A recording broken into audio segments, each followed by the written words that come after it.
રાજ્યભરમાં જે રીતે છેલ્લા 3 દિવસથી કાળઝાળ ગરમી પડી રહી છે અને તેને જ પગલે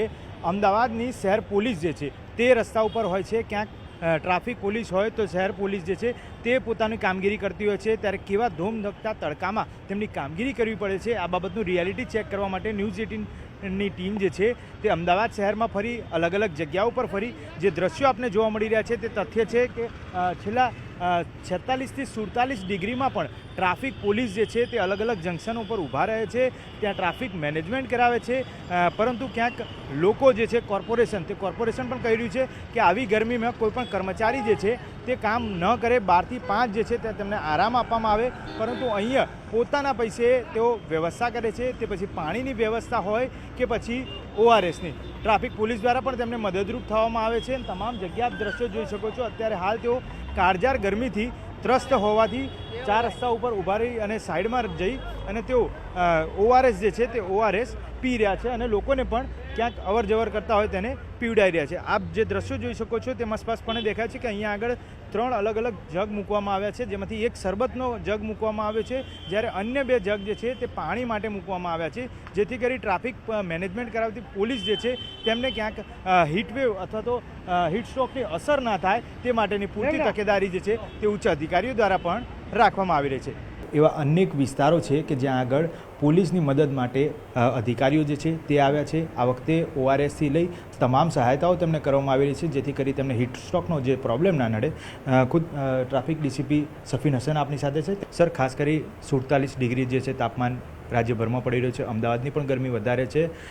પોલીસને હીટ સ્ટ્રોકની અસર ન થાય તે માટે કેવા પ્રકારની તકેદારી રાખવામાં આવી? આપ સર્વે જાણો છો કે અમદાવાદ શહેર ગુજરાતનું સૌથી બિઝીએસ્ટ શહેર છે અને એને ચાલતું રાખવા માટે ટ્રાફિક પોલીસ જે છે એ સવારે 7:30થી લઈને રાત્રે 11 વાગ્યા સુધી અલગ અલગ ટ્રાફિક પોઈન્ટ પર તૈનાત હોય છે. પરંતુ આ હીટ વેવ જે ચાલી રહ્યો છે એને ધ્યાનમાં રાખી અને માનનીય police commissioner Shri GS Malik Saheb તેમજ સંયુક્ત police commissioner Shri NN Chaudhari સાહેબની સૂચનાઓ મુજબ તમામ ટ્રાફિક પોલીસના જે જવાનો છે એમને અવારનવાર બ્રીફિંગ કરી અને હાઇડ્રેટેડ રહેવા માટે જણાવ્યું છે. આ સાથે જ ઘણી બધી સેવાભાવી સંસ્થાઓ જે છે સામે આવી રહી છે, જેમની મદદથી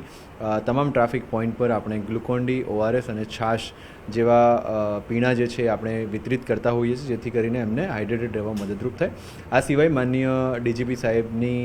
આગેવાનીમાં તમામને સ્પોર્ટ્સ કેપ પહેરવાની પણ મંજૂરી આપવામાં આવી છે, જેથી કરીને પોતે વધુ સુરક્ષિત રહી શકે.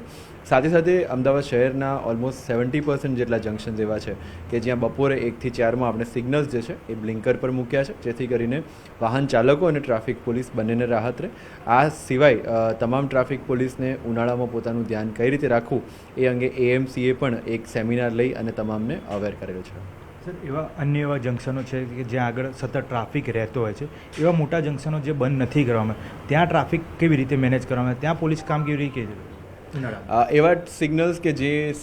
બ્લિંકર પર લઈ શકાય એવા નથી કે બ્લિંકર પર લેવાથી જ્યાં ટ્રાફિક જામની સમસ્યા સર્જાઈ શકે છે, એવા જંકશન્સ પર આપણે જ્યાં જરૂર પડે ત્યાં એનો જે ગ્રીન ટાઈમ છે એ વધારી અને વેઇટિંગ ટાઈમ ઓછો કરવામાં આવેલ છે. આ ઉપરાંત as a part of a goodwill gesture from traffic police જે વાહન ચાલકો સિગ્નલ પર રોકાય છે એમને તડકાથી બચાવવા માટે Kalupur junction, Indira bridge junction અને પ્રહલાદનગર જંકશન પર ગ્રીન શેડ જે છે એ ઊભા કરવામાં આવ્યા છે અને અનેક સેવાભાવી સંસ્થાઓ આગળ આવી રહી છે વાહન ચાલકોને મદદ કરવા માટે. તો આગામી સમયમાં અન્ય જંકશન્સ પર પણ આપણે વ્યવસ્થા ગોઠવીશું. બિલકુલ. તો જે રીતે સફીન હસન સાહેબનું કહેવું છે કે અત્યારે હાલ માત્ર 4 જગ્યાઓ છે કે જ્યાં ગ્રીન નેટ લગાવવામાં આવી છે. આગામી સમયમાં અન્ય જે સેવાભાવી સંસ્થાઓ છે તેમની મદદથી અન્ય જગ્યાઓ પણ આ જ પ્રકારે ગ્રીન નેટ રાખવામાં આવશે, જેથી કરી રોડ રસ્તા ઉપર જતા વાહન ચાલકો જે છે તેમને પણ ડિહાઇડ્રેટ રાખી શકાય. કેમેરામેન નિલેશ સોસા સાથે મૌલિક દામેચા, ન્યૂઝ 18 ગુજરાતી, અમદાવાદ.